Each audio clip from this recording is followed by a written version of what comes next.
Right. What's going on, guys and girls? Rob here, and I'm telling you, I don't care which team you were rooting for here. If you were rooting for the Colts or rooting for the Bills, both teams were getting they were playing both sides of the candle. Number one, okay, let's go with the first part. The guy's knee wasn't down when he touched him. It should have been a fumble, okay? But if you're not going to give them a fumble, you can't give Buffalo their timeout back. What the hell's up with that? They called the timeout to stop the play. See, at first they shouldn't have had to use a timeout, but they did use it. And then once they used it, they even said, third call timeout by Buffalo. To me, that's incredible. I just don't understand it. That's a BS call by the on the field crew because the guy's knee was not down. Okay, that should have been a fumble into the game. But after that, they screwed up even more.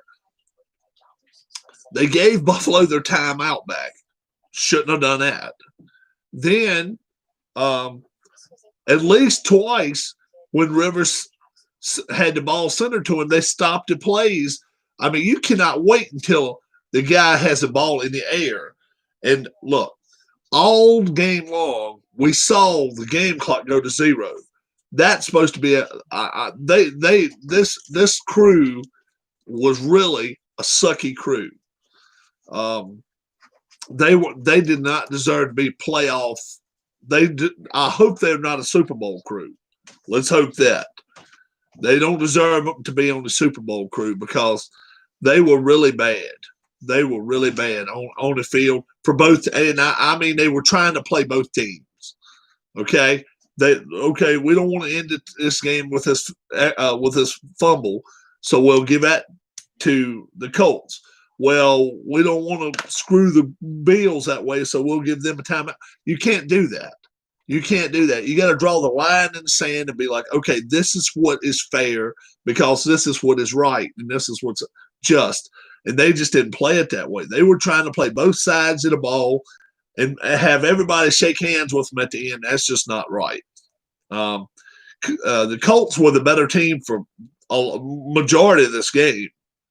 Majority of the game, the Colts were the better team. The Bills got a couple drives put together, and the doink on the extra point didn't help any. But the missed extra point and the missed 2-point conversion didn't help a lot. They got that back. And I really thought they would drive a field down there and get a field goal chance, but they never had even a chance at a field goal. And they didn't let the Colts even get into a rhythm. But of course, Phillip was a big part of that because he would let the clock run down to 3, 4, 2 seconds every play. It looked like they never did have their stuff together. So Bills win this ball game by the skin of their teeth. I actually thought they would win it by more, but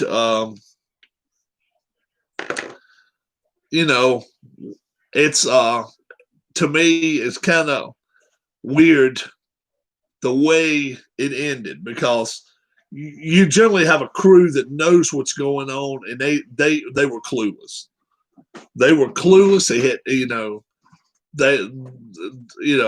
just had no idea what was going on, and you can hope the other 5 games doesn't have crews this bad.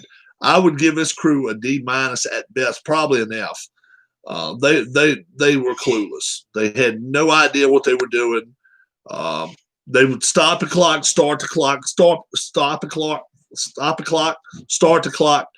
You just don't do that stuff. I mean, come on. They just could you reset the clock to this and that and all that. They just were not. Their wavelength was not right. The right team probably won the game, but it wouldn't have hurt. If it went to overtime, you couldn't have said a thing about it because the Colts did get the ball down that way. But like I say, by the time they started playing, timeout, stop the clock. Okay. and neither team knew if they was going to blow a whistle every play or not. So didn't necessarily like the ending of that game at all, but it was a decent game. Overall, it was pretty entertaining, but it could have been a lot better had it flowed better. So my name's Rob. I hope you will watch more videos on my channel, and thanks a lot. Bye.